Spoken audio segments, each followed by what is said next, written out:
నమస్తే welcome to Bharat today's report నేను సాయి సమస్యలు పరిష్కారాలు నిపుణుల అభిప్రాయాలు విశ్లేషకుల అంచనాలు జనం గళం జాతి నినాదం ఇలా పలు అంశాలను లోతుగా విశ్లేషించే కార్యక్రమమే భారత్ టుడేస్ రిపోర్ట్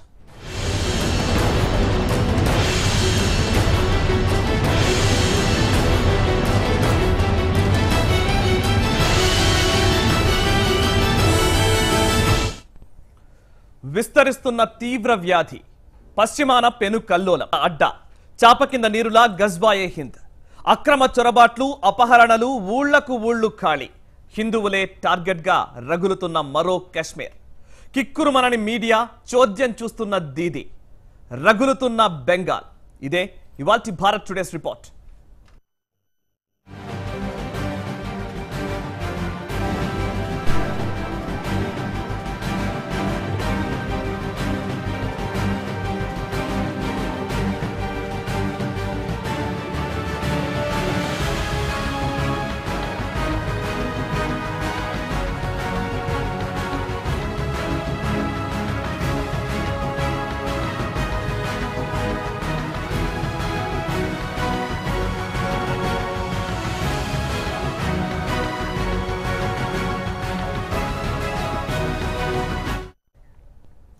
పశ్చిమ బెంగాల్లో పెరుగుతున్న జిహాదీ కార్యకలాపాలపై దేశవ్యాప్తంగా ఆందోళనలు వ్యక్తమవుతున్నాయి. ఇప్పటికే పశ్చిమ బెంగాల్ బంగ్లాదేశ్ సరిహద్దు గ్రామాల్లో హిందూ కుటుంబాలపై దాడులు మొదలయ్యాయి. దాంతో పాటే బంగ్లాదేశ్ నుంచి అక్రమ వలసలు కూడా యథేచ్ఛగా సాగుతున్నాయి.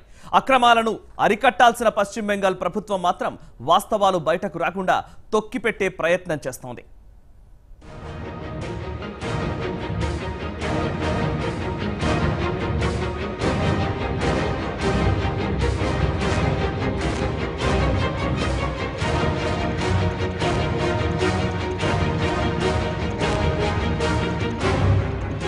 మల్లా జిల్లా కాలియా చౌక్ పోలీస్ స్టేషన్పై జిహాదీ అల్లరి మోకులు దాడులకు తెగబడ్డాయి. పోలీస్ రికార్డుల్ని దగ్ధం చేశాయి. ఇది బంగ్లాదేశ్ సరిహద్దుకు కేవలం 8 కిలోమీటర్ల దూరంలో ఉన్న ప్రాంతం. బీఎస్ఎఫ్ వాహనాలను సైతం తగులుబెట్టేశారు. అయినా సర్కార్ మౌనంగా ఉండిపోయింది. దీన్నేమంటారు? హిందూ మహాసభకు చెందిన కమలేష్ తివారీ అనే నాయకుడు ఇస్లాంపై రెచ్చగొట్టే వ్యాఖ్యలు చేశారంటూ అతన్ని వెంటనే ఉరితీయాలని కోరుతూ అంజుమన్ అహ్లే సున్నతుల్ జమాత్ ఆధ్వర్యంలో భారీ ర్యాలీ చేశారు. ఈ ర్యాలీలో 2.5 లక్షల మంది వరకు పాల్గొన్నారు. పోలీస్ స్టేషన్ వరకు ర్యాలీగా వచ్చిన తర్వాత పక్కనే ఉన్న మార్కెట్లోని దుకాణాలను, హిందువుల ఇళ్లను, వాహనాలను తగులుబెట్టారు. ఈ దాడుల్లో బాంబులను సైతం వినియోగించినట్లు తెలిసిందే. సరిహద్దుల్లో కవ్వింపు చర్యలు, చిన్న చిన్న ఘర్షణలు జరిగితేనే రోజంతా బ్రేకింగ్ న్యూస్లు నడిపే మీడియా సంస్థలు పశ్చిమ బెంగాల్లో ముస్లింలు, హిందువులపై చేస్తున్న దాడులను మాత్రం చూసి చూడనట్లు వదిలేస్తున్నారు అనే ఆరోపణలు వస్తున్నాయి. భద్రతా దళాలు హిందువులే టార్గెట్ గా చెలరేగిపోతున్న మతోన్మాదులను అడ్డుకునే ప్రయత్నం ఎందుకు చేయడం లేదు? జాతీయ భద్రత, పశ్చిమ బెంగాల్లో శాంతి భద్రతలకు పెను సవాల్ విసురుతున్న జిహాదీల ఆటను కట్టించే బాధ్యత ఎవరిది? ప్రభుత్వాలది కాదా?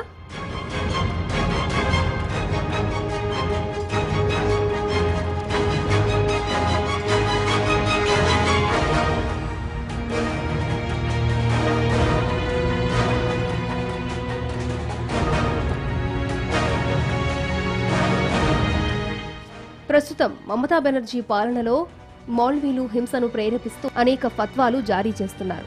కట్వా, కాలిగ్రామ్, ఇలాం బజ్రద్, మేథియా బురన్స్ వంటి అనేక ప్రదేశాల్లో మతమౌఢ్య శక్తులు హిందువులపై దాడులకు పాల్పడుతున్నాయి. మన దేశంలో మాల్దా కేంద్రంగా నకిలీ నోట్ల దొంగ రవాణా జరుగుతుంది అనే వార్తలు వస్తున్నాయి. గోవుల అపహరణ, హిందువుల కిడ్నాప్, లవ్ జిహాదీ పేరుతో హిందువుల యువతులని చెరపట్టడం ఇవన్నీ జిహాదీల ప్రోత్సాహంతో జరుగుతున్న కార్యకలాపాలు కాక మరేంటి? 2015 అక్టోబర్లో బూర్ధ్వాన్లో జరిగిన పేలుళ్ల ఘటనలో బంగ్లాదేశ్కు చెందిన జమాత్ ఉల్ ముజాహిద్దీన్, జేఎంబీకి చెందిన తీవ్రవాదుల హస్తమున్నట్లు ఎన్ఐఏ దర్యాప్తులో తేలింది. వీరికి ఆధార్ కార్డులు సైతం ఉన్నాయి. దీన్ని బట్టి సరిహద్దులను దాటి చొరబాట్లు ఏ మేరకు విస్తరించాయి అనేది సుస్పష్టం.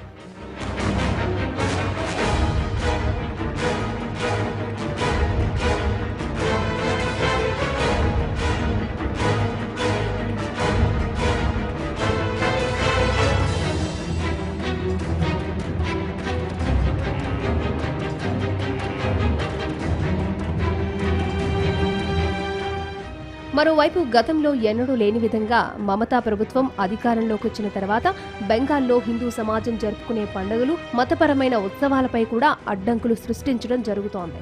మొహరం ఊరేగింపు కోసం బెంగాల్ ప్రభుత్వం దుర్గాదేవి విగ్రహాలను నిమజ్జన కార్యక్రమాల వేళల్ని కుదించింది.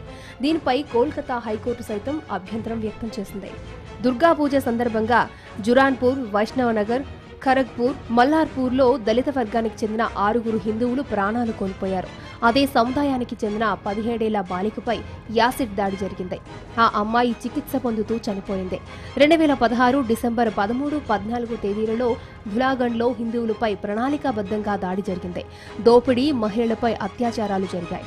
తీవ్రవాద శక్తుల్ని అదుపు చేయాల్సింది పోయి రాష్ట్ర ప్రభుత్వం ఈ సంఘటనలను దాచిపెట్టే ప్రయత్నం చేసింది అనేది హిందువుల ఆవేదన.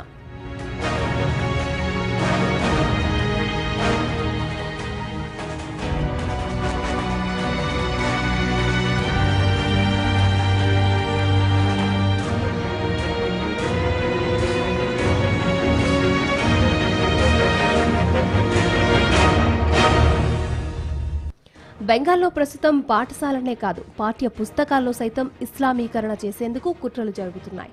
ఈ విషయంలో మమతా సర్కార్కు కమ్యూనిస్టులు అన్ని రకాలుగా సహకరిస్తున్నారు. అంతేకాదు, విద్యా సంస్థల్లో సంప్రదాయబద్ధమైన సరస్వతి పూజను సైతం ఈ జిహాదీ మూకలు అడ్డుకుంటున్నాయి. అదే సమయంలో మతోన్మాదాన్ని నూరుపోసే మదర్సాలలు, క్రైస్తవ మిషనరీల పాఠశాలల జోలికి మాత్రం పోలేదు.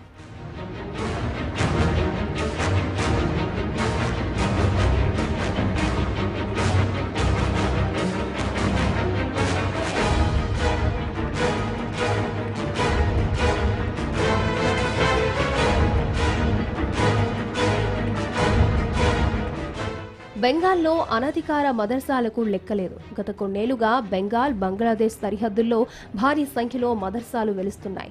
ఇవన్నీ సౌదీ అరేబియా నుంచి వచ్చే నిధులతో పనిచేసే హవాబీ సంస్థ ద్వారా నెలకొల్పబడినవేనని అంటున్నారు. మమతా బెనర్జీ ప్రభుత్వం కూడా పశ్చిమ బెంగాల్లోని మదర్సాలకు 2,500 కోట్ల రూపాయలు కేటాయిస్తోంది. ఈ చర్యల ద్వారా కమ్యూనిస్టులు, తృణమూల్ కాంగ్రెస్ కలిసికట్టుగా పక్కా వ్యూహంగా విద్యాభారతి పాఠశాలలను మూసివేయాలని ప్రయత్నిస్తున్నట్లు స్పష్టమవుతోంది.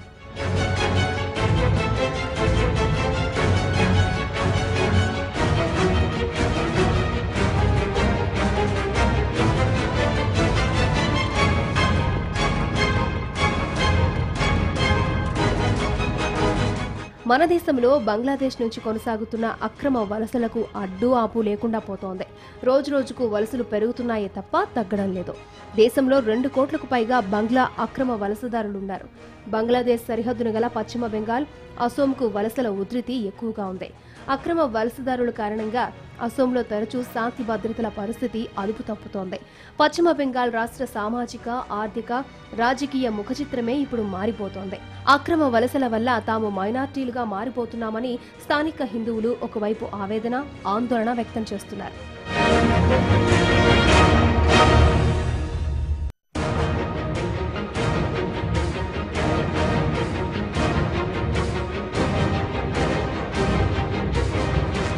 అక్రమ వలసదారుల సమస్య ఈనాటిది కాదు. దీనికి దశాబ్దాల చరిత్ర ఉంది. ఈ సమస్య అసోంను అతలాకుతలం చేసింది.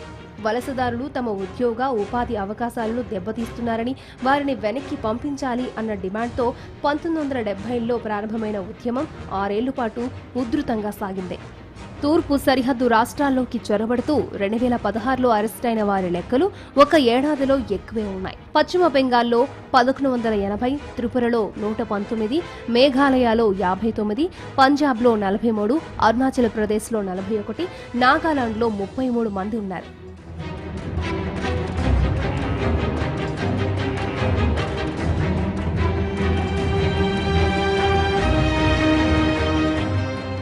భారత బంగ్లా సరిహద్దు వెంబడే ఎక్కువగా ఉగ్రవాద కార్యకలాపాలు జరుగుతున్నాయి. పేదరికంతో పాటు వివిధ కారణాలతో భారత్లోకి వస్తున్న ప్రజలతో ఉగ్రవాదులు కలిసిపోతున్నారు. అధికారిక లెక్కల ప్రకారమే 1971 నుంచి 10 లక్షలకు పైగా బంగ్లాదేశీయులు భారత్లోకి ప్రవేశించారు. దీని ప్రభావం ఈశాన్య, తూర్పు రాష్ట్రాల్లో ఎక్కువగా కనబడుతోంది. ఆయా రాష్ట్రాల్లో స్థానికుల ఆందోళనకు ఇదే ప్రధాన కారణం. పశ్చిమ బెంగాల్లో ముస్లింల జనాభా దాదాపు 3.5 కోట్లని ఒక అంచనా. ఈ పెరుగుదల చొరబాట్ల మూలంగానేనని పరిశీలకులు అంటున్నారు. చొరబాట్ల వల్ల పశ్చిమ బెంగాల్లోకి ప్రవేశించిన వారు స్థానికులపై దాడులు చేసి గ్రామాలు ఖాళీ చేయిస్తున్నారని నిర్వాసితులైన గ్రామాల ప్రజలు చెబుతున్నా ప్రభుత్వం మాత్రం పట్టనట్టుగా వ్యవహరిస్తోంది. ఎంతో మంది బంగ్లాదేశీయులు చట్టవిరుద్ధంగా భారత్లో నివసిస్తున్నారు. ఈ చొరబాట్లకు చెక్ పెట్టడానికి కేంద్ర ప్రభుత్వం కీలక నిర్ణయం తీసుకుంది. భారత్ బంగ్లా సరిహద్దులో లేజర్ గోడను, స్మార్ట్ సెన్సార్లను ఏర్పాటు చేసే ప్రయత్నాలు చేస్తోంది. సరిహద్దులోని నదీ తీర ప్రాంతాల్లో కంచెలు నిర్మించలేని ప్రాంతాలలో ఈ గోడలను ఏర్పాటు చేయనున్నారు. త్వరలోనే ఈ ప్రక్రియ ప్రారంభించి వచ్చే ఏడాది నాటికల్లా పూర్తి చేయాలని భావిస్తున్నారు. ఇప్పటికే భారత్ పాక్ సరిహద్దుల్లో కొన్ని చోట్ల లేజర్ గోడలను ఏర్పాటు చేశారు.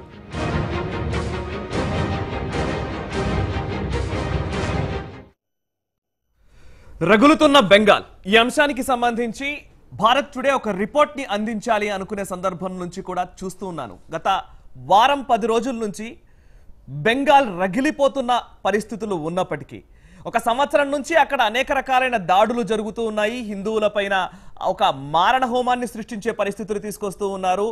కొన్ని ఇళ్లను తగలబెడుతున్నారు, వాహనాలను తగలబెడుతూ ఉన్నారు. అయినప్పటికీ చోద్యం చూస్తూ మీడియా నిలబడి ఉంది.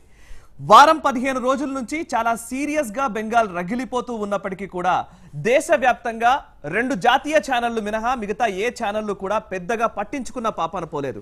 కానీ భారత్ టుడే ఇది దేశం కోసం, ధర్మం కోసం ఈ ఛానల్ని నెలకొల్పిన భారత్ టుడే బెంగాల్లో ప్రస్తుతం జరుగుతున్న పరిస్థితుల్ని కళ్లకు కట్టినట్లు వివరించాలనే ఉద్దేశంతో ఈ కార్యక్రమాన్ని చేపట్టింది. ఈ రోజు బెంగాల్లో ఉన్న సమస్యను ఖచ్చితంగా ప్రజలకు తెలియజేయాలి అనే ఉద్దేశంతోనే ఈ భారత్ టుడేస్ రిపోర్ట్తో నేను మీ ముందుకు వచ్చాను. ఈరోజు ఈ డిస్కషన్లో పాల్గొంటూ ఉన్నారు బీజేపీ ఎమ్మెల్యే శ్రీ రాజా సింగ్ గారు, అదేవిధంగా విహెచ్పి అధికార ప్రతినిధి శ్రీ శశిధర్ గారు. నమస్కారం శశిధర్ గారు అండ్ రాజా సింగ్ గారు. దాడులు జరుగుతున్నప్పుడు ఎందుకని ఆ అంశాన్ని చూసి చూడనట్లు, పట్టి పట్టనట్లు వ్యవహరిస్తున్నారు? ఒక సందర్భంలో ఒక దగ్గర ఒక విషయం జరిగితే దాన్ని చిలువలు పలువలు చేసి చాలా పెద్దగా చేసే వ్యక్తులందరూ ఇప్పుడు ఎందుకు మాట్లాడట్లేదు? ఇక్కడ నుంచే ఈ రిపోర్ట్ ని మీకు అందించాలనే ఉద్దేశం మొదలైంది. ముఖ్యంగా బెంగాల్లో ప్రస్తుత పరిస్థితులు చూస్తుంటే చాలా సీరియస్ గానే కనబడుతోంది. తీవ్రవాద కార్యకలాపాలు పెరుగుతున్నాయి. బంగ్లాదేశ్ నుంచి వస్తున్న శరణార్థులుగా వస్తున్న చాలా మందికి అక్కడ ఓటర్ ఐడీలు ఇవ్వడము, ఇక్కడ ఇండియన్ పాస్పోర్ట్స్ ఇస్తూ ఇండియన్ సిటిజన్స్ లా పరిగణింపబడము, వాళ్లను ఓటు బ్యాంకుగా మార్చడము, ఇవన్నీ చూస్తూ ఉంటే పద్ధతిగా ఈ బంగ్లాదేశ్ ని ఒక హిందూ వ్యతిరేక రాజ్యంగా మార్చే ప్రయత్నాలు ఏమైనా జరుగుతున్నాయన్న అనుమానాలు కూడా ప్రస్తుతం వ్యక్తమవుతున్నాయి. ఈ అంశాల గురించే ఈ రోజు మనం చర్చించబోతున్నాం. ప్రస్తుతం మనతో ఇద్దరు అతిథులు ఉన్నారు. ఒకరు బీజేపీ ఎమ్మెల్యే రాజా సింగ్ గారు, మరొకరు విహెచ్పి అధికార ప్రతినిధి శశిధర్ గారు. అండ్ ప్రస్తుతం మనకు ఫోన్ లైన్ ద్వారా అందుబాటులోకి వచ్చారు స్వామి కమలానంద భారతి గారు. నమస్కారం కమలానంద భారతిజీ. కమలానంద భారతి గారు, నేను మీ వీడియో ఒకటి సోషల్ మీడియాలో చూశాను. అర్ధరాత్రి మీరు పోస్ట్ చేసిన వీడియో అది. రాత్రి నిద్ర పట్టక బెంగాల్లో జరుగుతున్న విషయాలు చూసి ఎలా ఏం చేయాలని అర్థం కాక మీరు ఈ వీడియోను నేను అందిస్తున్నాను, సోషల్ మీడియాలో ఈ అంశం గురించి చర్చించండి, అందరూ చర్చించండి, హిందువుల పరిస్థితి ఏంటి అంటూ ప్రశ్నించారు. ఒక స్వామీజీ ఆవేదన నిజంగా సమాజానికి అరిష్టం. ఎందుకంత ఆవేదన వ్యక్తం చేశారు? మీరు కోరుతున్నది ఏంటి? బెంగాలులో మమతా బెనర్జీ ముఖ్యమంత్రి అయిన తర్వాత గత 6-7 సంవత్సరాలుగా పథకం ప్రకారము లక్ష్యం చేసుకుని దాడులు జరుగుతున్నాయి. ఒక పథకం ప్రకారము హిందువులను ఆ రాష్ట్రంలో లేకుండా చేయడం కొరకు ఏ సంస్థలతో కలిసి ఈ వ్యూహము, ఈ కుట్ర జరుగుతున్నదో తెలియదు కానీ ప్రతి 3 నిమిషాలకి ఒక హిందూ అమ్మాయిని తీసుకెళ్లిపోతున్నారు. భయంకరంగా మానభంగాలు జరుగుతున్నాయి. అదేవిధంగా అక్కడ హత్యలు జరుగుతున్నాయి. ఒక దుర్గ పూజ చేసుకోవడానికి లేదు, శ్రీరామనవమి చేసుకోవడానికి లేదు, హిందువులు నోరెత్తి గొంతెత్తి ఏది మాట్లాడుకోవటానికి లేదు. అటువంటి ఒక దుస్థితిని మనము బెంగాల్లో చూసుకున్నాం. ఒక రోజు ఒకసారి అయితే సరే, లేదా ఒక పండుగ ఒక కార్యక్రమం అయితే సరే, మొత్తం హిందూ సమాజాన్ని లక్ష్యంగా చేసుకుని హిందువులను ఊచకూత కోసేటువంటి ఒక కార్యక్రమాన్ని ఒక రాష్ట్ర ప్రభుత్వం చేస్తూ ఉంటే దాని గురించి ఒక రాజకీయ పార్టీ కానీ, ఒక వార్తా పత్రిక కానీ, ఒక ఛానల్ కానీ ఎవరు గొంతెత్తకపోవడం, చూపించకపోవడం అనేది ఇది హిందూ సమాజానికి పరిణమించిన ఒక శాపము కాకపోతే ఏమిటి అనేది బాధ. ఒక్క మనిషికి ఎక్కడైనా ఏదైనా జరిగితే దాని గురించి ఈ దేశంలో సెక్యులరిస్ట్ లోనో ఇంకొకటో భుజాలు తెలుసుకునేటువంటి వాళ్ళు, రొమ్ములు గుద్దుకునే వాళ్ళు వీధుల్లో ఎక్కి అల్లరి చేస్తూ ఉన్నారు.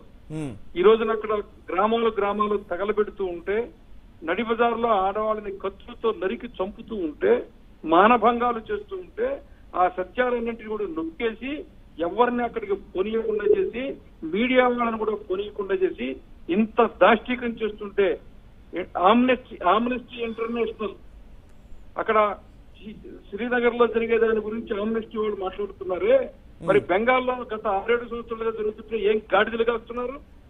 సిక్కుతో తలదించుకోవాలి ఆమ్నెస్టీ ఇంటర్నేషనల్, ఓకే, సిక్కుతో తలదించుకోవాలి. ఇటువంటి దిక్కుమాలిన సంస్థలన్నీ కూడా హిందూ సమాజాన్ని ఈ రోజున లక్ష్యంగా చేసుకుంటున్నారు.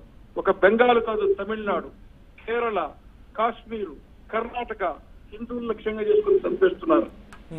ఎవరు రెచ్చగొడుతున్నారు?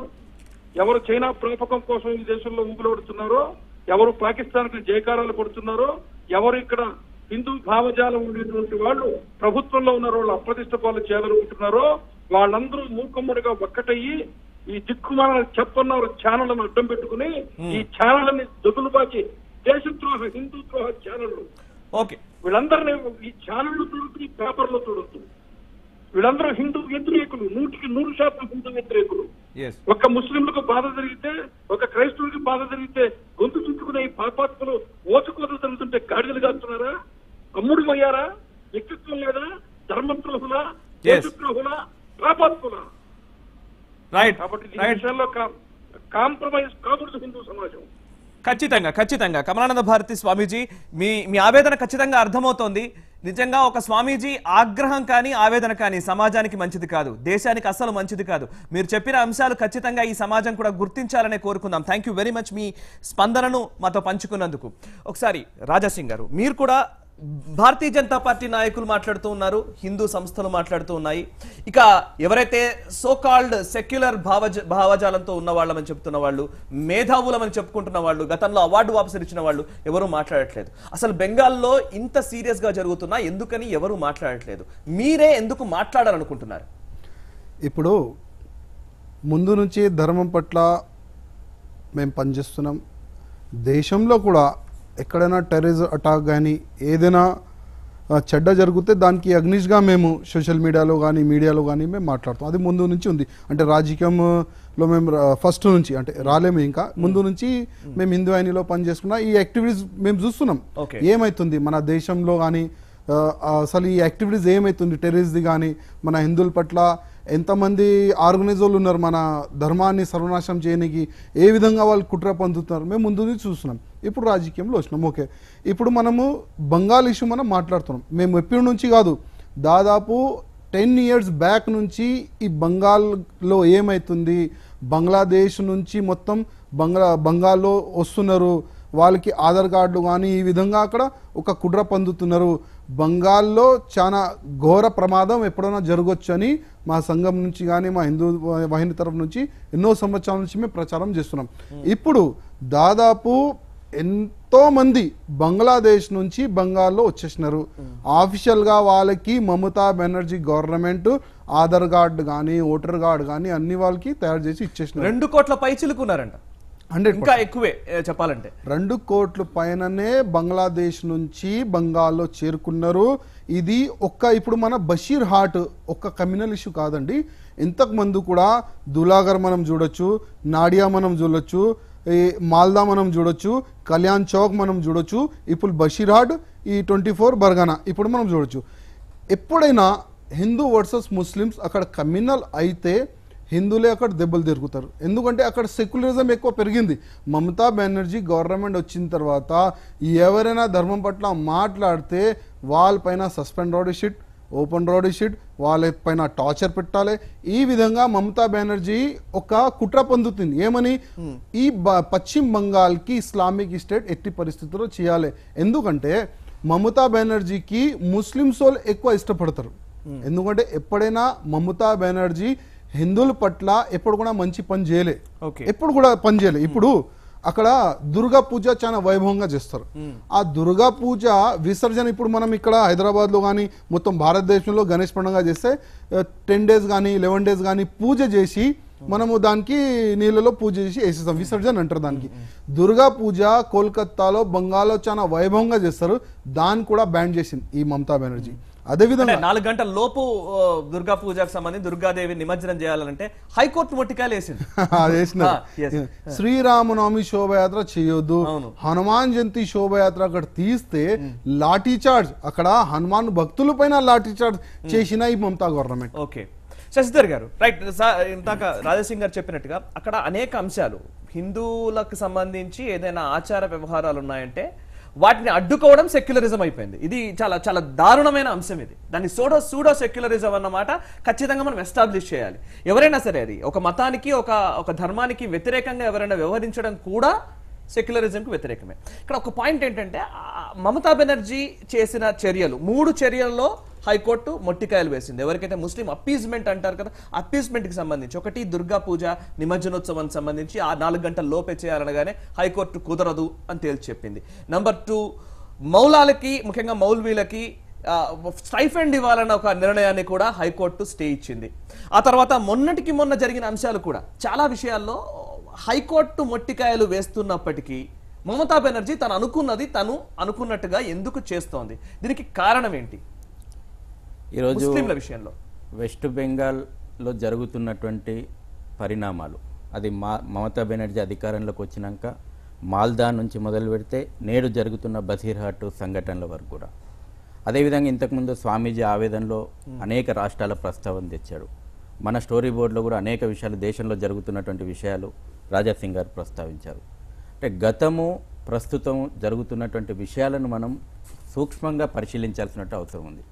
ఈరోజు వెస్ట్ బెంగాల్లో బసీర్హాట్లో జరిగింది ఒక సోషల్ మీడియాలో పోస్టింగ్ కారణంగా అని న్యూస్ చెప్తున్నారు, కానీ ఒక ప్రణాళికాబద్ధంగా దీర్ఘకాలిక ప్రణాళికాబద్ధంగా ఈరోజు వెస్ట్ బెంగాల్ లోపల హిందువులపైన అత్యాచారాలు అకృత్యాలు జరుగుతూ ఉన్నాయి.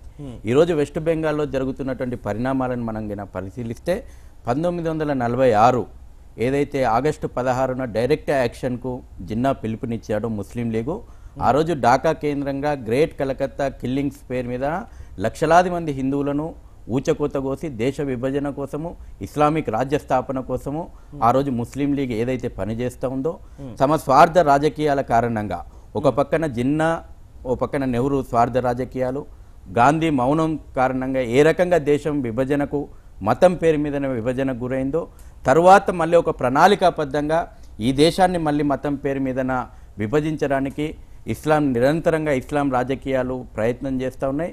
అందులో భాగంగానే ఈ పరిణామాలను కూడా జోడు చేసుకుంటున్నాయి.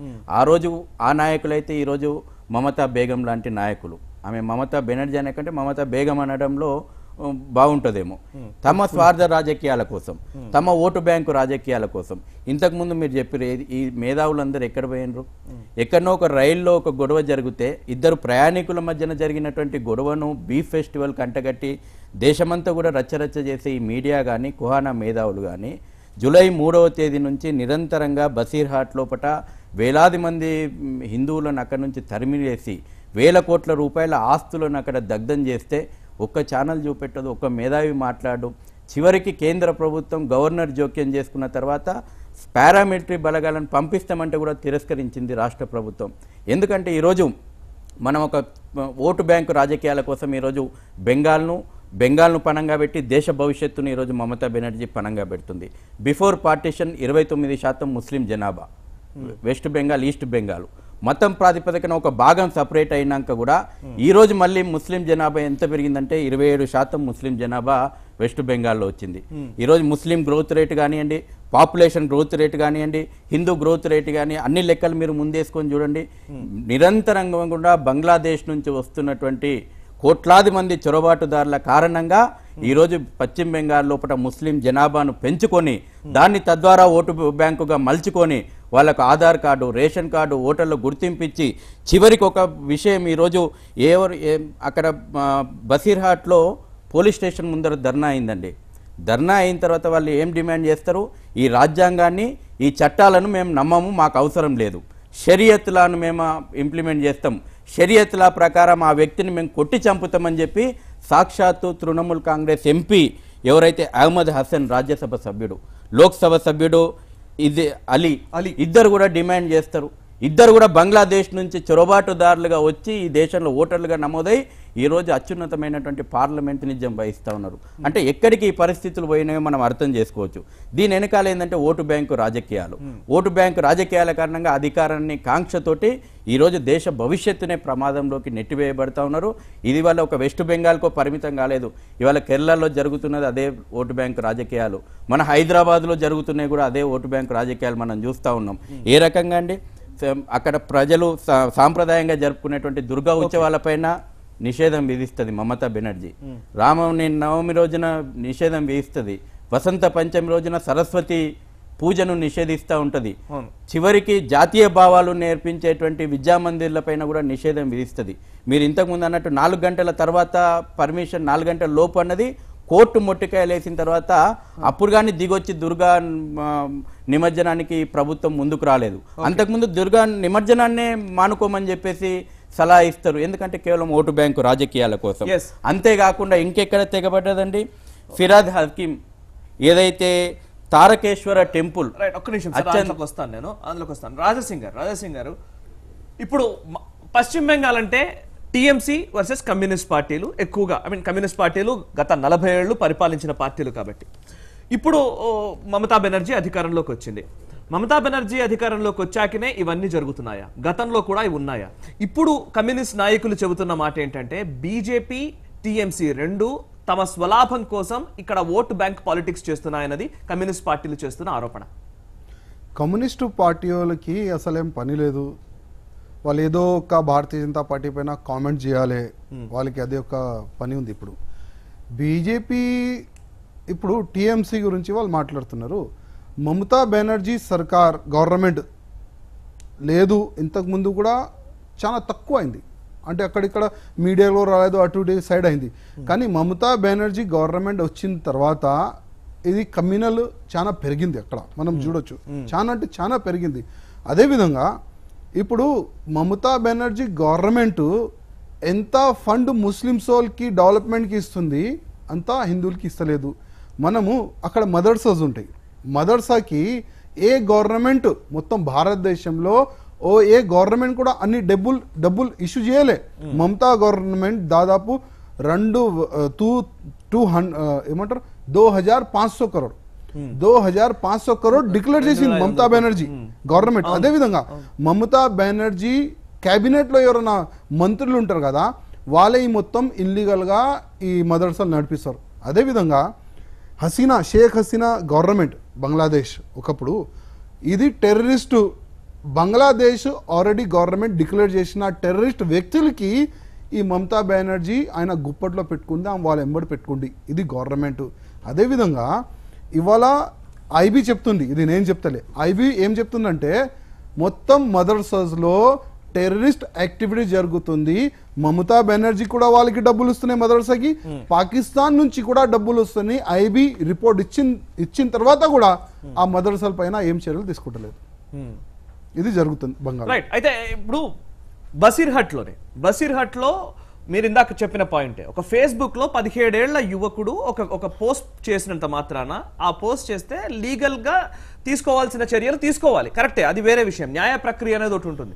కానీ షరియత్ లా ఇంప్లిమెంట్ చేయాలి, రోడ్డు మీదకి తీసుకొచ్చి అతన్ని రాళ్లతో కొట్టి చంపాలి అని అక్కడి ముస్లిం మత పెద్దలు డిమాండ్ చేశారు. దానికి ఎంపీ గారు కూడా వాళ్ళని సర్దిపుచ్చే ప్రయత్నం చేశారు. ఇప్పుడు ఇక్కడ సమస్య ఏంటంటే, ఇంత జరుగుతున్నా అక్కడ గవర్నర్ గారు మాట్లాడుతూ ఉన్నా ఎందుకని ఒక లా అనేది అక్కడ జరగట్లేదు? కేవలం మమతా బెనర్జీయా, కమ్యూనిస్ట్ పార్టీల అండ కూడా ఉందా? టోటల్ గా మమతా బెనర్జీ సపోర్ట్ వల్ల అనేది అవుతుంది. ఎందుకంటే అక్కడ లోకల్ బంగ్లాదేశీ ముస్లిమ్స్ వాళ్ళకి ఏమైందంటే, మా ఎంబడే ప్రభుత్వం ఉన్నది, మా ఎంబడి ఎంపీస్ ఉన్నారు, మా ఎంబడి మినిస్టర్స్ ఉన్నారు. అంటే ఎవరైనా ఒక వ్యక్తి ఎంబడ ఇంత పొలిటికల్ బలం ఉంటే ఆయన ఏదైనా చేయొచ్చు.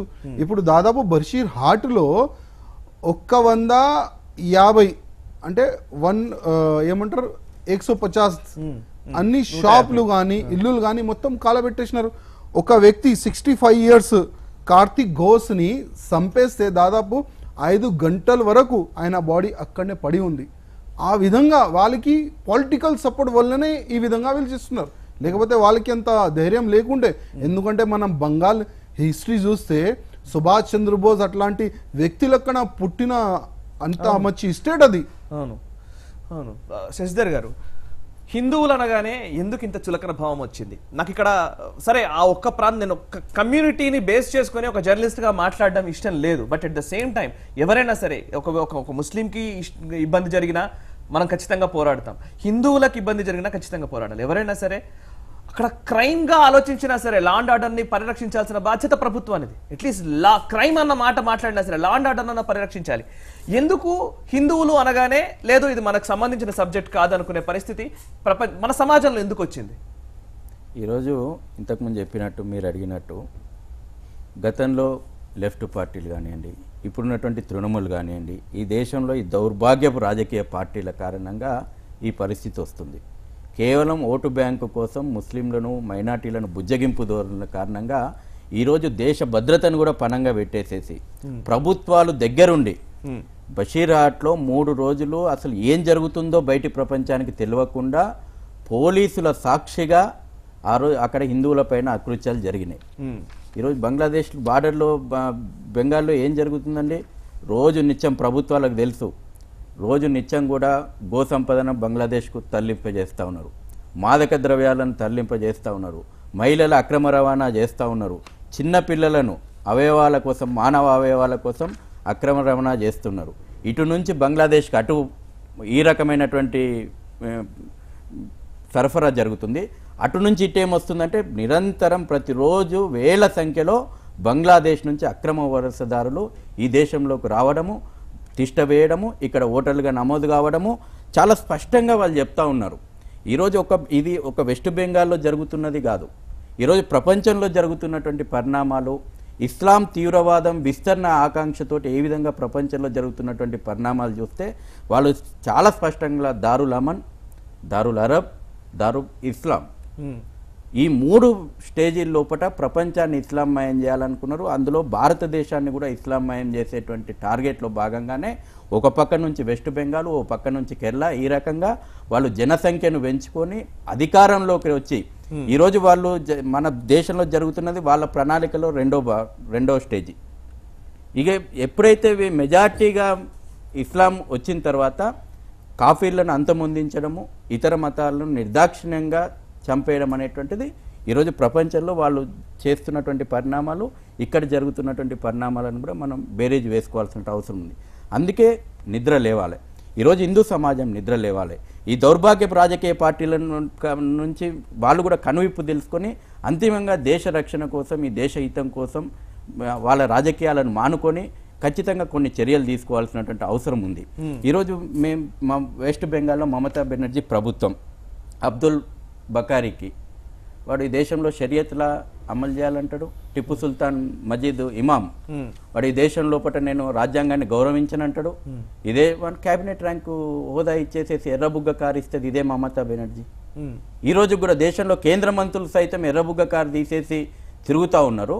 కానీ అక్కడ ఉన్నటువంటి ఇమాం అబ్దుల్ బర్కత్ ఈ మమతా బెనర్జీ ప్రోద్బలం కారణంగా క్యాబినెట్ హోదాతో ఎర్రబుగ్గ కారు అనుభవిస్తూ ఉంటాడు, షరియత్లను ఇంప్లిమెంట్ చేయాలన్నటువంటి.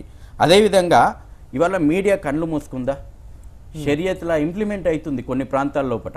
వెస్ట్ బెంగాల్ లోపల హరిశ్చంద్రపూర్, మాల్దా జిల్లా లోపల ఈరోజు అక్కడ టీవీ ప్రసారాలు లేవు, ఈరోజు అక్కడ కల్చరల్ ప్రోగ్రామ్స్ చేసుకుంటేందుకు లేదు, ఈరోజు అక్కడ మ్యూజిక్ ప్రోగ్రామ్స్ లేదు, కనీసం ఫోటోగ్రఫీకి అనుమతి లేదు, కాఫీలతో అంటే ఇతర మతస్థులతో ఇంటరాక్షన్ కూడా నిషేధము. ఇదంతా కూడా అక్కడ ఉన్నటువంటి మౌలానా నసీర్ షరియత్లాను ఫత్వా తీసుకొని వస్తే ఇదే మమతా బెనర్జీ అనుంగ శిష్యుడు ఈరోజు మాల్దా లోపల ఒక ప్రాంతం లోపల షరియత్లను ఇంప్లిమెంట్ చేస్తూ ఉన్నారు. ఈ రాష్ట్ర ప్రభుత్వానికి తెలుసు, ఈ మమతా బెనర్జీకి తెలుసు, ఆ ఇమాంలకు గవర్నమెంట్ సకల సదుపాయాలు కల్పిస్తూ ఉంది మమతా బెనర్జీ.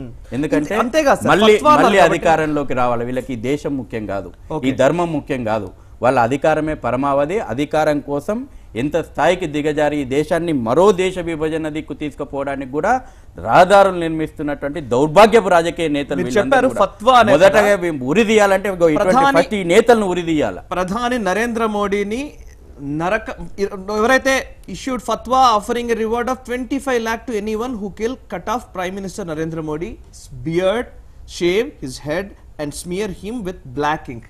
అతని గడ్డము మీసము తీసేసి అతని తల నరికినట్లయితే 25 లక్షల రూపాయల రివార్డ్ ఇస్తానని అదే పశ్చిమ బెంగాల్లోని టిప్పు సుల్తాన్ మాస్క్ మౌలానా నూరూర్ రెహమాన్ బర్కతి అనే ఒక ఇమాము డైరెక్ట్ ఫత్వా జారీ చేశాడు. ప్రధాని నరేంద్ర మోడీ తల నరికిన వాళ్ళకి 25 లక్షలు. ఈ రోజు ఆ ఇమాంకు మమతా బెనర్జీ క్యాబినెట్ ర్యాంక్ ఇచ్చింది, ఎర్రబుగ్గ కారు ఇచ్చింది. అతను మళ్ళీ తృణమూల్ కాంగ్రెస్ కి సంబంధించిన ఒక అధికారిక ప్రతినిధిగా కూడా అక్కడ వ్యవహరిస్తున్నాడు. ఇంత జరుగుతున్నా కేంద్ర ప్రభుత్వం ఇంటర్వీన్ కావడం ఇంకా పూర్తి స్థాయిలో అవ్వట్లేదు. ఎందుకు? అక్కడ ఖచ్చితంగా లా అండ్ ఆర్డర్ సమస్య ఉంది, వరుసగా దాడులు జరుగుతూ ఉన్నాయి, తీవ్రవాద కార్యకలాపాలు తీవ్రంగా ఉన్నాయనేది ఇంటెలిజెన్స్ హెచ్చరిస్తోంది. అజిత్ దోవల్ గారు చాలా స్పష్టంగా నివేదిక కూడా గవర్నమెంట్కి పంపించారు. ఇన్ని జరుగుతున్నా ఎందుకు కేంద్ర ప్రభుత్వం తను చర్య తీసుకోవాల్సిన అవసరం ఉంటుంది? అక్కడ ఇబ్బంది ఉన్నదంటే ఖచ్చితంగా ఆర్టికల్ 356 ఇంప్లిమెంట్ చేసినా సరే మమతా మెడలు వంచాల్సిన అవసరం లేదా? ఇప్పుడు ఇంటిమేషన్ బషీర్హాట్లో కమ్యూనల్ ఇష్యూ స్టార్ట్ అయిపోయింది. దాదాపు 3 days అక్కడ ఏం జరుగుతుంది మీడియాలో కానీ అక్కడ బయట ఏం ఇన్ఫర్మేషన్ రాలేదు. రాజ్నాథ్ సింగ్ గారు ఫోర్స్ పంపిస్తున్నారు అక్కడ. ఎట్టి పరిస్థితుల్లో ఈ కమ్యూనల్ ఇష్యూ ఆగాలి, అందరు సేఫ్ ఉండాలి, ఆ మంచి ఆలోచనతోని రాజ్నాథ్ సింగ్ గారు ఫోర్స్ పంపిస్తే ఇదే మమతా బెనర్జీ మీ సెంటర్ సపోర్ట్ మాకు అవసరం లేదు, మీ ఫోర్స్ మాకు అవసరం లేదు అని ఫోర్స్ రిటర్న్ పంపించిన ఈ మమతా బెనర్జీ. ఎందుకంటే మమతా బెనర్జీకి ఇంటిమేషన్ వచ్చింది అక్కడ హిందువుల పైన దాడులు జరుగుతున్నాయి, అక్కడ హిందువులు లాస్ అవుతున్నారు, ముస్లిమ్స్ వాళ్ళు వాళ్ళపైన దాడులు చేస్తున్నారు. అందుకోసం మమతా బెనర్జీ సెంటర్ నుంచి సపోర్ట్ తీసుకోలే. ఎందుకంటే ఒక్కసారి ఆర్మీ ఎంటర్ అయితే ఆర్మీ ఎవరికి వినరు కదా. ఎవరైనా కమ్యూనల్ అక్కడ చేస్తే వాళ్ళ భాషలోనే ఆర్మీ వాళ్ళు జవాబు ఇస్తారు. అందుకోసం మమతా బెనర్జీ కావాలని అక్కడ సెంటర్ నుంచి ఫోర్స్ వస్తే కూడా పంపించేసింది. ఈ విధంగా మమతా బెనర్జీ చేసింది అక్కడ. ఓకే, కానీ ఇప్పుడున్న పరిస్థితులు ఆర్టికల్ 356 ఇంప్లిమెంట్ చేసి ఖచ్చితంగా ప్రెసిడెంట్ రూల్ పెట్టైనా సరే అక్కడ పరిస్థితిని కొంచెం శాంతియుత వాతావరణం తేవాల్సిన అవసరం లేదంటారా? తప్పకుండా మేము చాలా స్పష్టంగా డిమాండ్ చేస్తూ ఉన్నాం. వెస్ట్ బెంగాల్ లోపల మమతా బెనర్జీ ప్రభుత్వాన్ని ఏ విధంగానైతే విదేశస్తులు బంగ్లాదేశ్ చొరబాటుదారులు ఈ దేశ పౌరుల మీద దాడులు చేస్తూ ఉంటే, ఇస్లాం మతమౌఢ్యంతో హిందువుల మీద దాడులు చేస్తుంటే రక్షించాల్సినటువంటి బాధ్యతను పెట్టుకొని కూడా ప్రత్యక్షంగా పరోక్షంగా ప్రోత్సహిస్తున్నటువంటి మమతా బెనర్జీని ప్రభుత్వాన్ని వెంటనే బర్తరఫ్ చేయాలా, రాష్ట్రపతి పాలన విధించాలని చెప్పేసి కూడా మేము విశ్వ హిందూ పరిషత్ ద్వారా చాలా స్పష్టంగా డిమాండ్ చేస్తున్నాం. ఆ విధంగా దేశవ్యాప్తంగా కూడా మేము ఉద్యమం నిర్మాణం చేస్తూ ఉన్నాం. తప్పకుండా ప్రజలు, హిందూ సమాజం కూడా దేశవ్యాప్తంగా హిందూ సమాజం మేల్కోవాలా. జరుగుతున్నటువంటి పరిణామాలు అది వెస్ట్ బెంగాల్కు పరిమితమనో, లేకపోతే కేరళలో హిందువుల మీద దాడులు జరిగితే కేరళకు పరిమితమేనో, లేకపోతే హైదరాబాద్ పాత బస్తీలో హిందువులపైన దాడులు జరిగితే అది హైదరాబాద్ సమస్యగానో చూడొద్దు. ఇది రాబోయే రోజుల్లో ఒక ప్రమాదాన్ని మనకు సూచిస్తున్నాయి, ప్రమాద గంటికలు మోగుతూ ఉన్నాయి. ఈ దేశాన్ని, ఈ ధర్మాన్ని కాపాడుకోవాలనుకుంటే యావత్ హిందూ సమాజం ఈ ఒక్కటిగా నిలవాల్సినట్టు అవసరం ఉంది. మొన్న బషీర్హాట్లో మనం ఘటనలు చూస్తున్నాం. అంబులెన్స్లో నుంచి సైతం పేషెంట్ హిందూ అంటే కూడా అంబులెన్స్ నుంచి దింపి పేషెంట్లను కొట్టినటువంటి సందర్భం చూస్తూ ఉన్నాం. పోలీస్ స్టేషన్లను తలగబెట్టినటువంటి సందర్భం చూస్తున్నాం. జగన్నాథ రథయాత్ర పైన దాడి జరిగింది. ఈరోజు ఒక సంఘటన జరిగితే ఈ మేధావులు, ఇంతకుముందు మేధావులను పదే పదే మళ్ళీ ప్రశ్నించాలా. ఈరోజు అనేక మంది దళితులు ఊచకోత గోయబడుతూ ఉన్నారు వెస్ట్ బెంగాల్లో బషీర్హాట్ లోపట. దళితుల హక్కుల గురించి మాట్లాడేటువంటి మేధావులారా మీరు ఎక్కడ పోయినరు? ఇవాళ దాడి చేసినటువంటి వాడు ముస్లిం అయితే నీకు ఇక్కడ దళితుడు కనబడట్లేదా? అనేక మంది ఓబీసీలు, దళితులు వాళ్ళ వ్యాపారాలను, వాళ్ళ ఆస్తులను, వాళ్ళ అమ్మాయిలను విపరీతమైనటువంటి అకృత్యాలు చేశారు. ఈ మేధావుల మౌనం ఎక్కడ పోయింది? ఎందుకు మౌనం పాటిస్తూ ఉన్నారు? హిందువుల పైన దాడి జరిగితే అది మానవత్వం మీద, మానవ హక్కుల మీద జరిగినటువంటి దాడిగా ఈ మీడియా చూడట్లేదు. కాబట్టి మేము ఖచ్చితంగా ఒకటే మేము అప్పీల్ చేస్తూ ఉన్నాం. ఖచ్చితంగా ఈ దేశంలో ఉన్నటువంటి హిందూ సమాజం మేల్కొని సంఘటితంగా ఈ దేశాన్ని, ధర్మాన్ని కాపాడడం కోసం ముందడుగేయాలి. ప్రభుత్వాలు ఇటువంటి మమతా బెనర్జీలను కాదు, ఎంతమందినైనా మనం మెడల్ వంచేటువంటి వీరోచితమైనటువంటి ధైర్య సాహసాలు ఖచ్చితంగా సమాజం కుట్ర అని మీరు అన్నారు కాబట్టి నేను ఒకటి చెప్తాను సార్. నిజంగా కుట్ర ఖచ్చితంగా జరుగుతుందేమో అనిపిస్తుంది. ఇది ప్రజలకు కూడా తెలియాలనే ఉద్దేశంతో 1951 జనాభా లెక్కల ప్రకారం పశ్చిమ బెంగాల్లో హిందూ జనాభా 78% మాత్రమే, 78% ఉండేది. ఇప్పుడు 2011 జనాభా లెక్కల ప్రకారం 70%గా ఉంది. అంటే 8% తగ్గింది. ఈ 2011 నుంచి ఇప్పటికీ లెక్కేసి చూసినా కూడా ఇంకా తగ్గిందనేది మామూలుగా అంచనా. ఇక అటు ముస్లిం జనాభా శాతం 8% కాదు 12% పెరిగినట్లుగా లెక్కలు చెబుతూ ఉన్నాయి. అక్కడ అది మాత్రమే కాదు, అది కేవలం జనాభా లెక్కలు, ఇండియన్ సిటిజన్స్ కి సంబంధించిన వ్యవహారం మాత్రమే కాదు. 2 కోట్ల పైచిలుకు బంగ్లాదేశ్ శరణార్థులు, బంగ్లాదేశ్ నుంచి వచ్చిన వాళ్ళు ఉన్నారనేది, ఇల్లీగల్ ఇమిగ్రెంట్స్ ఉన్నారనేది ఒక అంచనా. వారందరికీ కూడా అక్కడి పౌరసత్వాన్ని, మన భారతదేశ పౌరసత్వాన్ని కల్పించే ప్రయత్నాలు జరిగిపోయాయి. ఆల్మోస్ట్ అక్కడ ఉన్న వాళ్ళు కూడా ఓటర్ ఐడీలు తీసుకున్నారు. ఓటర్ ఐడీలు తీసుకున్నారంటే ఇందులో పెద్ద కుట్ర దాగి ఉందన్నది మాత్రం సుస్పష్టం. ఇంకొక విషయం అండి, జనాభా పెరుగుదల ఏదైతే ఈ దేశంలో ఒక అసంతులనాన్ని, ఒక ఇన్బ్యాలెన్స్ ను క్రియేట్ చేస్తుందో దీని మీద కూడా తప్పకుండా చర్చ జరగాలి. ఎందుకనంటే హిందువులకేమో 2 పిల్లలకు ఫ్యామిలీ ప్లానింగ్ పాటిస్తా ఉన్నారు. అదే ఇస్లాంలో మాత్రం ఆ రకంగా వాళ్ళ మతపరమైనటువంటి హక్కుగా వదిలేసేసి జనాభా పెరుగుదలలో అసంతులనం ఏదైతే ఉందో ఇది రాబోయే రోజుల్లో ఇది కూడా దేశానికి ఒక ప్రమాదము. మతాల మధ్యన విద్వేషాలకు కూడా ఇది కారణమవుతోంది. ప్రపంచంలో జరుగుతున్నటువంటి పరిణామాలను చూసుకొని ఇప్పటికైనా యూనిఫామ్ సివిల్ కోడ్ ను తీసుకొని రావాల్సినట్టు అవసరం ఉంది. కాంగ్రెస్ నాయకులు ఫోన్ లైన్ లో అందుబాటులోకి వచ్చారు. కాంగ్రెస్ నాయకులు ప్రొఫెసర్ కత్తి వెంకటస్వామి గారు ఫోన్ లైన్ లోకి వచ్చారు. నమస్కారం వెంకటస్వామి గారు. వెంకటస్వామి గారు, నాకు ఒక స్ట్రైట్ పాయింట్ సార్. 10 రోజుల నుంచి, జూలై 3వ తారీఖు నుంచి ఇప్పటి వరకు ఒక పశ్చిమ బెంగాల్లో ఉద్రిక్త పరిస్థితులు కొనసాగుతూ ఉన్నాయి. బసీర్హాట్ అనే ప్రాంతంలో హిందువుల ఇళ్లను తగలబెట్టారు, అక్కడున్న వాళ్ళ మీద దాడులు చేశారు, ఒక వ్యక్తిని చంపేశారు, వాహనాలు తగలబెట్టారు. హిందువులు అని ఎందుకు పర్టికులర్గా అంటున్నానంటే, ఈ మాట అనడం కరెక్ట్ కాదు, but at the same time నేను అంటున్నది ఎందుకంటే అక్కడున్న హిందువులు చాలా బిక్కుబిక్కుమని గడుపుతూ ఉన్నారు. పశ్చిమ బెంగాల్ ప్రభుత్వం పట్టించుకోవట్లేదు. వారికి ఉన్న సమస్యల గురించి కనీసం ప్రస్తావిస్తారనుకున్న రాజకీయ పార్టీల నాయకులు ఎవరూ కూడా స్పందించట్లేదని అక్కడున్న వాళ్ళు నేరుగా మీడియాతో చెప్తున్న పరిస్థితి. ఇంత జరుగుతున్నా కాంగ్రెస్ పార్టీ ఎందుకని మౌనం వహిస్తోంది? ముఖ్యంగా కాంగ్రెస్ పార్టీ ఉపాధ్యక్షులు రాహుల్ గాంధీ గారు ఎక్కడ ఏ చిన్న విషయం జరిగినా స్పందిస్తారు, ట్విట్టర్ ద్వారా వెంటనే రెస్పాండ్ అవుతారు. ఎందుకు పశ్చిమ బెంగాల్లో హిందువులు కనిపించట్లేదు? ప్రియాంక రాహుల్ గాంధీల రక్తం ఎందుకు మరగ? చెప్పండి సార్. అంటే ఇప్పుడు ఏమంటారు, ఎవరెవరో కొట్టుకుంటే దాన్ని తీసుకొచ్చి ఇంకొకరికి తగిలేసేటువంటి ప్రయత్నం చేయొద్దు. Congress party is not against the any religion. Equally we'll respect the Hindus. Hindu సమాజానికి సంబంధించి, హిందూ ధర్మానికి సంబంధించి కాంగ్రెస్ పార్టీ ఎన్నడూ కూడా అగెన్స్ట్ ఏం పోలేదు. ఇక్కడ పశ్చిమ బెంగాల్ కు సంబంధించినటువంటి అంశానికి వచ్చినట్టయితే, పశ్చిమ బెంగాల్లో ఎవరి మీద జరిగినటువంటి అట్రాసిటీ ఏదైతే దాడులు ఉన్నాయో దాన్ని ఈ సభ్య సమాజం అంతా కూడా ఖండించాల్సిందే. అదే అంటున్నాను సార్, ఖండించాలని కూడా ఎందుకు రాహుల్ గాంధీ గారు చెప్పరు అని. గుజరాత్ లో జరిగిన, ఢిల్లీలో జరిగిన, పశ్చిమ బెంగాల్లో జరిగిన ఏదైతే అమానవీయమైనటువంటి సంఘటనలు ఉన్నాయో, ఈ దౌత్యం ఉన్నదో, అది ఏ మతం చేసినా ఎవరు చేసినా కూడా ఖచ్చితంగా మిగతా సమాజంలో ఉన్నటువంటి అన్ని పక్షాలు, అన్ని వర్గాలు కూడా ఖండించాలి. అప్పుడు మాత్రమే ఇక్కడ మనం ఏది సామాజిక సమరసతనో లేకపోతే ఇంటిగ్రిటీ అనేది నిలబడుతుంది.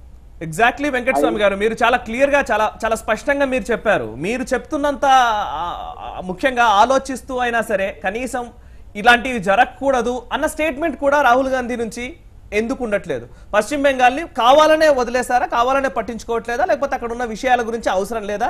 హిందువులది కాబట్టి అవసరం లేదా అనే ఒక మాట. అది అంటే నేను ముందే అబ్జెక్ట్ చేసిందండి. కాంగ్రెస్ పార్టీ ఎప్పుడు కూడా నాట్ ఇగ్నోర్డ్ ద హిందూస్.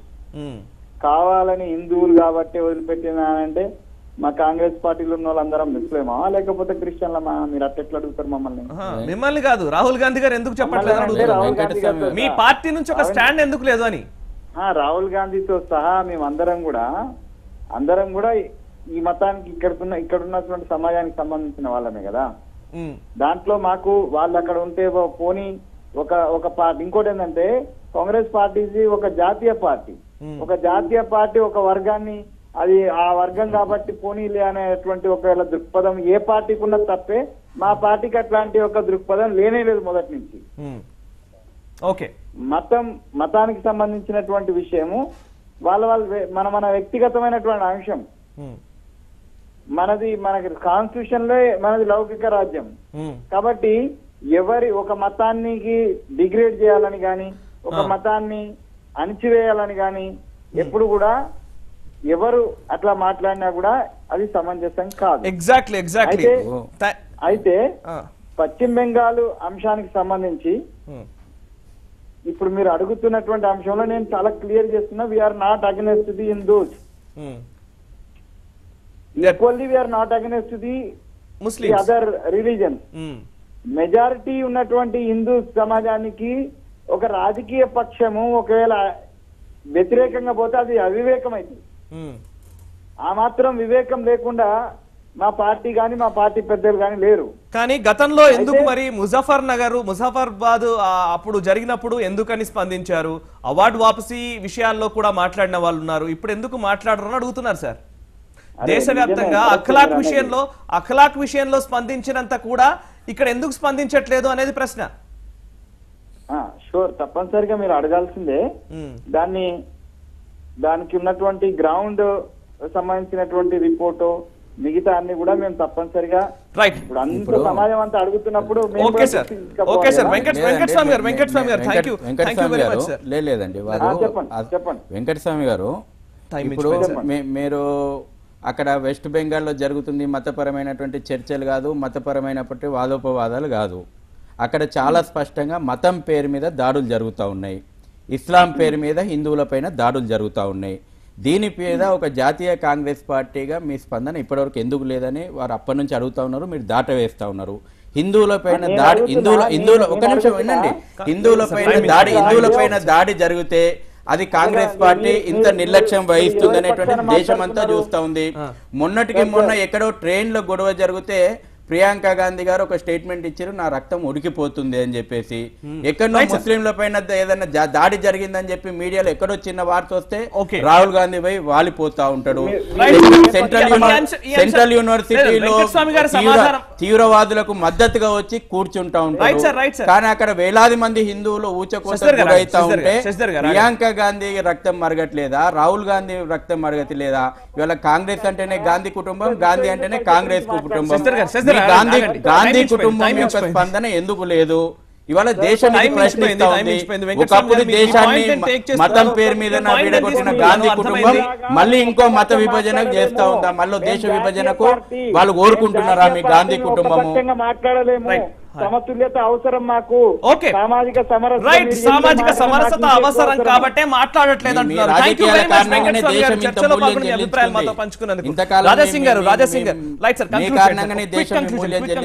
పశ్చిమ బెంగాల్లో జరుగుతోంది, మీరు గతంలో చెప్పిన అంశం ఇది, మీరు సీరియస్ గా చెప్పారు. మళ్ళీ హిందువులు ప్రొటెక్ట్ చేసుకునే రోజు వస్తుంది, దానికి నేను ముందుంటారని. మీ కార్యాచరణ ఏమైనా ఉందా ఇటువంటివి జరగకుండా ఉండడం కోసం? ఇప్పుడు నెక్స్ట్ మంత్ నేనే 16 కి బంగాల్ నేను పోతున్నా. అక్కడ భారత్ మాతా పూజ మేము చాలా పెద్ద ఎత్తున అక్కడ పెట్టినాం. మా ఉద్దేశం ఒకటే, బంగాల్లో ఏ విధంగా హిందువులపైన దాడి జరుగుతుంది అది ఆగాలే. బంగాల్లో ఉన్న ప్రతి ఒక్క హిందూ ఒక్కడు కావాలి, వాళ్ళే స్వయంగా నిలబడాలని. Right. Thank you very much Rajasingh గారు, శశిధర్ గారు. వెంకటస్వామి గారు చర్చలో పాల్గొని మీ అభిప్రాయం మాతో పంచుకున్నారు ఫోన్ లైన్ ద్వారా. ఎక్కువ సమయం మిమ్మల్ని తీసుకోలేకపోయాం, బట్ సమయాభావం వల్ల తక్కువ సమయాన్ని కుదించాల్సి వచ్చింది. మరో సందర్భంలో మళ్ళీ మాట్లాడతాను. ఇప్పటి వరకు మనం బెంగాల్లో జరుగుతున్న సిచ్యువేషన్ గురించి చూసాం, ఎందుకు ఎవరు మాట్లాడట్లేదని అడుగుతున్నాం. దీనికి ముఖ్యమైన కారణం, ఎక్కడ ఏ అంశం చిన్నది జరిగినా కూడా ఇది హ్యూమన్ రైట్స్ కి సంబంధించిన విషయమని, మానవ హక్కుల ఉల్లంఘన జరుగుతోందని, లేదా అసహనం పేరుకుపోయిందని, ఈ సమాజంలో అసహనం ఉందని మోడీ అధికారంలోకి వచ్చినప్పటి నుంచి మాట్లాడుతున్నారు. రాజకీయంగా మాట్లాడుతున్నారేమో అని వదిలేశాం. ముఖ్యంగా చెప్పాలంటే రాజకీయంగా మాట్లాడుతున్నారు. భారతీయ జనతా పార్టీకి కాంగ్రెస్ పార్టీకి వైరుధ్యాలు ఉండొచ్చు, లేకపోతే ఇంకా ఇతర పార్టీలకు వైరుధ్యాలు ఉండొచ్చు.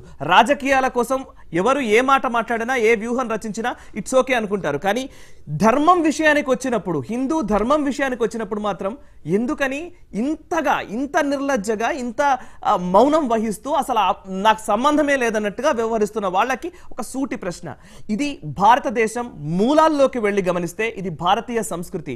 హిందూ ధర్మం పరిరక్షించబడితేనే మిగతా అన్ని మతాలు ఈ దేశంలో ఉంటాయి, మనగలుగుతాయి.